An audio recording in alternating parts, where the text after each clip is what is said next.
Hi friends, welcome to mister lazy vlogs. ఈ video వచ్చేసరికి ఒక అపశుభం తెలియని ఒక చిన్న పాప, ఇంకా చెప్పాలంటే లోక జ్ఞానం కూడా సరిగా తెలియని ఒక 7 ఏళ్ల పాప, సెకండ్ క్లాస్ చదివే ఒక చిన్న పాపని ఒక దుర్మార్గుడు అనాల కన్నా మానవ మృగం అని చూడండి. ఆ మృగం వచ్చేసరికి ఆ పాప జీవితాన్ని నాశనం చేశాడండి. నాశనం చేసిందే కాక ఆ పాప ప్రాణాన్ని కూడా బలి తీసుకున్నాడండి. అసలు విషయం ఏంటంటే, నీరుగట్టువరపల్లి అని మదనపల్లిలో ఒక చిన్న గ్రామం ఉండి, అక్కడ ఎప్పటిలానే ఎర్లీ మార్నింగ్ లెగిసి పనులకి వెళ్ళి ఒక దంపతులు, వాళ్ళకు ఒక 7 ఏళ్ల చిన్న పాప అండి. వాళ్ళు ఎప్పటిలానే ఎర్లీ మార్నింగ్ లేచి పనులకి వెళ్ళి, వాళ్ళతో పాటు ఈ పాప కూడా స్కూల్కి వెళ్ళి సాయంత్రానికి వచ్చి ఆడుకొని, వాళ్ళు పని నుంచి తిరిగి వచ్చేసి సాయంత్రానికి 2 ముద్దలు తినేసి ఆ పాపతో కొంచెం పడుకొని సరదాగా కాలం గడిపే జీవితం అండి వాళ్ళది. అలా అనుకొని మొన్న సోమవారం 16వ తారీఖున ఆ దంపతులు పొద్దున్నే లేచి ఎవరి పనులకు వాళ్ళు వెళ్ళిపోయారు. పాప కూడా స్కూల్కి వెళ్ళి సాయంత్రానికి తిరిగి వచ్చి ఆడుకునేది అనుకునే వాళ్ళకి ఆ సాయంత్రానికి పాప కనిపించట్లేదు అన్న న్యూస్ వినపడిందండి. ఆ పాప గ్రాండ్ పేరెంట్స్ కూడా ఆ ఇంట్లోనే ఉంటారు. వాళ్ళ ఈవినింగ్ ఎంత వెతికినా కనిపించకపోయేసరికి ఇంకా చేసేది లేక తల్లిదండ్రులకి ఇన్ఫర్మేషన్ చేరవేశారండి. వాళ్ళకి అదరా బదరా పనికాడ నుంచి వచ్చేసి వాళ్ళు వెతకడం మొదలు పెట్టారండి.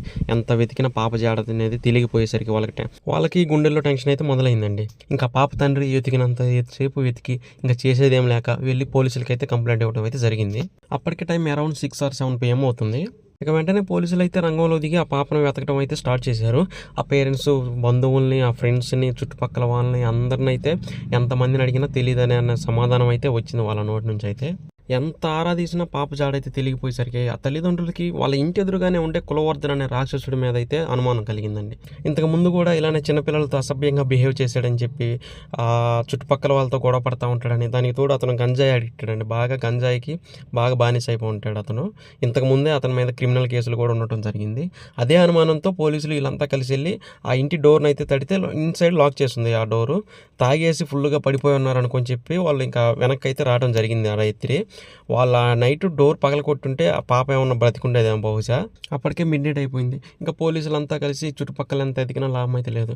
ఇంకా చివరికి సీసీ క్యామ్లు అయితే పరిశీలించడం జరిగింది. అప్పుడు సీసీ క్యామ్లో చివరగా పాప ఈ కులవర్ధన్ అనే వ్యక్తితో వెళ్ళటం అయితే ఆ సీసీ క్యామ్లో ఉంది. ఇంకా మరుసటి రోజు అనగా మంగళవారం ఎర్లీ మార్నింగ్ అయితే పోలీసులంతా కలిసి ఇంకా ఇంటికాడికి వెళ్ళి డోర్ తెరిస్తే అప్పటికి లాగలేదు. ఇంకా కిటికీలో నుంచి కెమెరా పెట్టి ఫోన్ రికార్డ్ చేస్తే ఫుల్గా తాగి పడిపోయి ఉన్న దృశ్యం అయితే ఆ క్యామ్లో రికార్డ్ అయింది.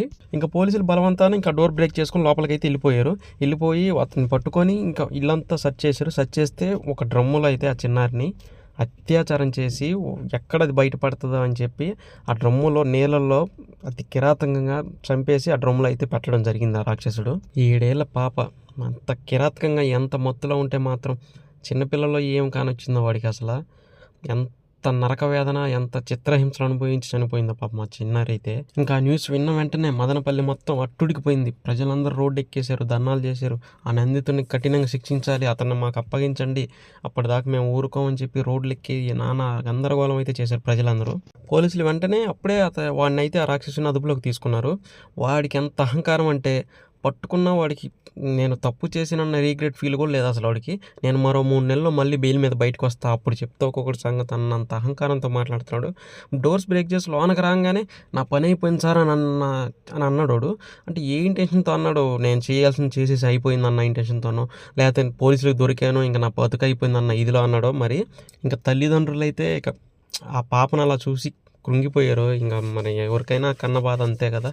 చాలా అంటే చాలా కుమిలిపోయారు అసలు వాళ్ళైతే. ఇంతలో పోలీసులు వాడిని దారిలో తీసుకెళ్తుంటే మా నుంచి తప్పించుకొని పరారైపోయాడని చెప్పి పోలీసులు అన్నారు. ఆ విషయం తెలిసిన తర్వాత ఇంకా అక్కడ ప్రజలు ఇంకా ఎక్కువ ఆగ్రహానికి గురయ్యారు. ఆ చిన్నారి బాడీని అయితే పోస్ట్ మార్టానికి పంపించడానికి కూడా ప్రజలందరూ నిరాకరించారు. అక్కడే కూర్చొని ధర్నాలు చేయడం అయితే జరిగింది. Annamayya district in-charge Kadapa SP గారు వచ్చేసి ఇంకా ప్రజలందరికీ హామీ ఇచ్చి ఇంకా దాన్ని సర్దుమనికి ఇచ్చి అప్పుడు ఈవినింగ్ టైం ఇంకా బాడీని పోస్ట్ మార్టానికి పంపించడం అయితే జరిగింది. ఇంకా మన ప్రభుత్వం వచ్చేసి అక్కడ లోకల్ ఎమ్మెల్యే గారు, మన హోమ్ మినిస్టర్ అనిత గారు అయితే హామీ ఇచ్చారు. చట్ట పద్ధతిలో అతను కఠినంగా శిక్షిస్తామని చెప్పి హామీ ఇచ్చారు. ఇంకా ఆ రోజు అలా గడవంగా పోలీసు వారు ఆ రాక్షసుడిని గాలిస్తూ ఉండగా మరుసటి రోజున వారు మనకైతే ఒక న్యూస్ చెప్పడం జరిగింది. అదేంటంటే అదేదో అంటారు కదా, కర్మ ఎవరిని వదిలిపెట్టదని. ఆ చిన్నారి ఎలా అయితే డ్రమ్ములో నీళ్ళలో ఊపిరాడక చనిపోయిందో, ఈ రాక్షసుడు కూడా సేమ్ అలానే ఆ మదనపల్లికి దగ్గరలో ఉన్న ఒక చెరువులో దూకి ఆత్మహత్య అయితే చేసుకోవడం జరిగింది. వాడు చేసిన పాపానికి అలా ఆత్మహత్య చేసుకోవడం అనేది అయితే ఒక చిన్న శిక్ష నిజం చెప్పాలంటే. అంతకు ముందు రోజే తలుపులు తట్టి నైటే తలుపులు పగలగొట్టేసి ఉంటే ఆ చిన్నారి బహుశా బతికే ఛాన్స్ అన్న ఉండేదేమో. అసలు ఏం తప్పు చేసిందో నా చిన్నారే, ఆడపిల్లగా పుట్టి తప్పు చేసిందో, లేదా అందరు ఆడపిల్లలే పట్టపగలు బయట తిరిగి ఆడుకోవడం తప్పు చేసిందో, లేదా తెలిసిన అంకులే కదా కదా అని చెప్పి ప్రేమగా మాట్లాడటం చేసిన తప్పో ఏమో కానీ ఆ రోజైతే ఆ చిన్నారి జీవితం అయితే అల్లాలకొల్లం అయిపోయి చివరికి ఆ తల్లిదండ్రులకి పట్టరాని దుఃఖాన్ని అయితే మిగిల్చాడు ఆ దేవుడు వచ్చేసి. సో ఇది ఫ్రెండ్స్ వీడియో.